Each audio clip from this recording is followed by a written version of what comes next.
Hey, it's me, Bobbert, and welcome to my versus video where we pen against two N64 games, Star Fox 64 and Sin and Punishment. Before we begin the video, let's give a little introduction to both of these games. Introducing first, developed and published by Nintendo, released in 1997, it is the sequel to Star Fox for the Super Nintendo and also a sequel to Star Fox 2, which is a unofficial game until it was released in the SNES Classic and Nintendo Switch Online. This is Star Fox 64 and his opponent, also published by Nintendo but developed by Treasure and Nintendo Already Won, originally a Japan exclusive in the 2000s until it got localized in 2007 in the Wii Virtual Console, and the version I'm reviewing in this video is from the Nintendo Switch Online. This is Sin and Punishment. Let's start with Star Fox 64, and its story is pretty simple and basic. It's about Fox McCloud and his team receiving a call from General Pepper to defend Cornelia, and then after that he goes from planet to planet completing different missions, and his goal is to head to Venom to defeat Andros. It's pretty basic, like I said. There's a different story in each mission, but there's not much character development. It's really more like a episodic adventure, if at best. The voice acting is passable. Everybody actually does pretty good, considering this is a early Nintendo 64 game. With the slight exception of Sippy, I wouldn't call it bad voice acting because I'm pretty sure that's the direction the voice actor was given. It's just I don't personally like his voice, which is a bit hypocritical for me because I don't have a great voice either. The story in Sin and Punishment, on the other hand, is pretty confusing.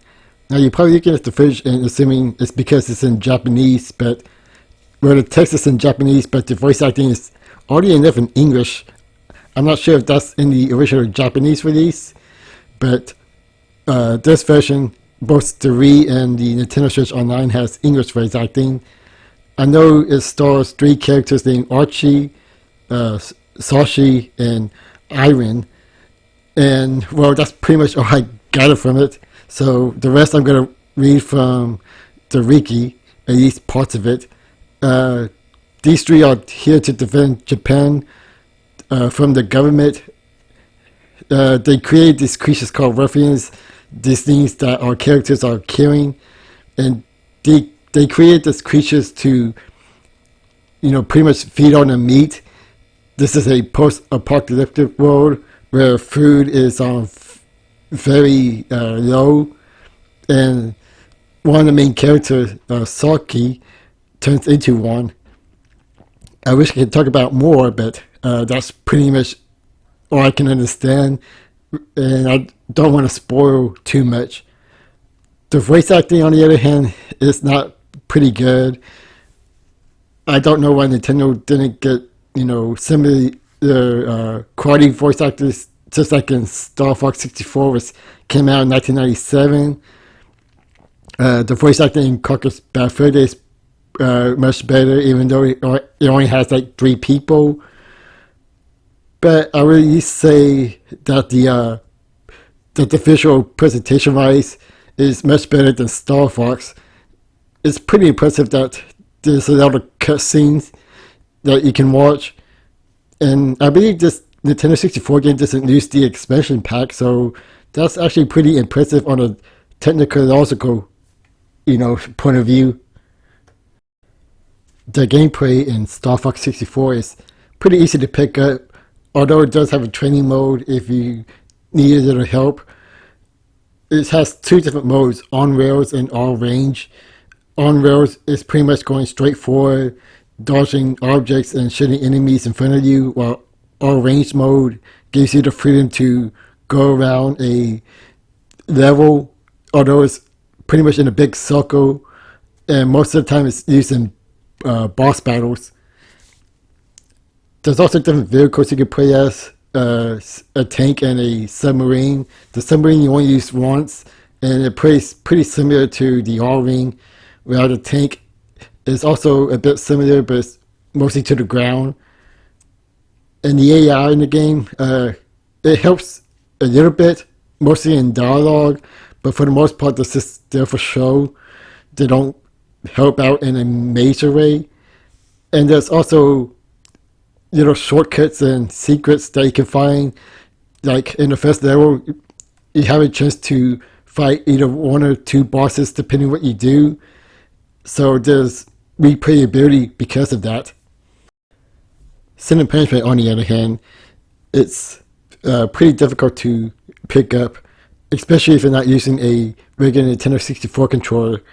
To be fair, if you're using a Nintendo Switch controller, it's pretty easy to learn. It takes some time, but it's actually a lot easier to pick up compared to the Wii Virtual Console version. But I do really recommend getting a Nintendo 64 controller. It feels very natural, and once you get used to the controls, it's very fun to play. It's surprising how addicting this game is. I mean, originally I was just going to play, like maybe half the game to get enough footage, but I ended up almost beating the whole game during this one playthrough. The gameplay is pretty similar to Star Fox on Rails mode, where you go in a straight line, shooting enemies, dodging their attacks. And the only difference is that this character has a melee attack where you can use it against enemies when they're close enough, or deflect some of the attacks right back at the enemies. Pretty much you're doing the same thing for the most part, except for that one part where you go into a 2D mode, but only that one time. But other than that, you're doing the same thing all over again, even though the game is pretty addicting once you get used to the controls. You also have characters walking by you, but they're mostly for show. The graphics in Star Fox 64 are pretty nice even to this day. Of course, it aged in some areas, but for the most part, it still looks pretty presentable, and you know what everything looks like.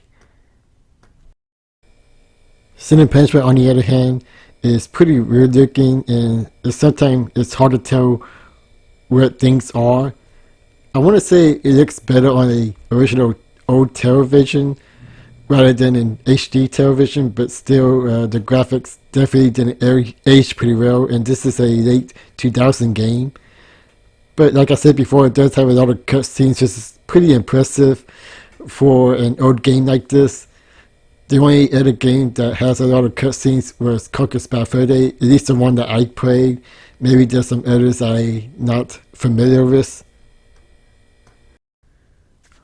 Although there's some variety in the Star Fox battles, they mostly feel the same because many hit the weak point to defeat the boss. Now, to be fair, some of it is a bit creative, like the submarine level where you fight this giant oyster thing. Before you can damage it, you need to destroy these two pillars before you can open up the weak spot. I think that's pretty challenging and nice. But other than that, it's feel mostly the same with different patterns. I mean, it's still fun and pretty memorable, especially the dogfight with Starwolf. Those were my favorite as a kid. And the rest of the boss is actually pretty fun. It's just feels mostly the same and makes it hard to separate each one of them, at least structurally. Visually, it's definitely impressive. The bosses in Sin and Punishment is crazy. They have different patterns, and similar to Star Fox, it feels the same, but in this one it's a bit different. At least in some of the battles.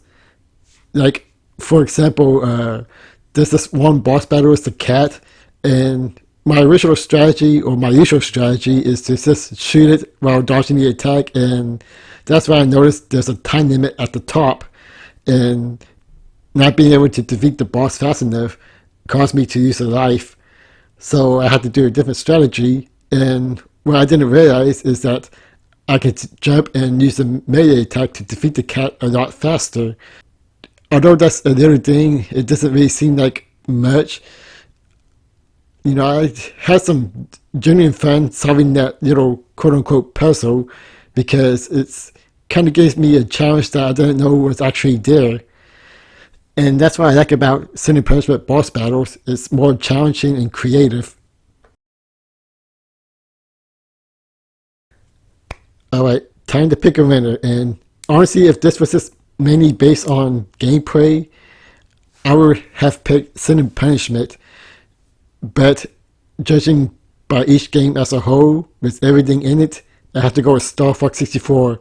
Even though the gameplay in Sin and Punishment is much better, even though you need practice to get used to the controls and everything, Star Fox story is, well, I can at least understand the story in Star Fox compared to Sin and Punishment. The visual is much better. Replayability is a lot higher than Sin and Punishment, and I'm not even counting the multiplayer. So Star Fox 64 wins this battle. Maybe there could be another match. There is a sequel for Sin and Punishment 2. Maybe I could do a versus video between those two games. If you want to see that, like the video, maybe even comment and subscribe. And hopefully you enjoy this video.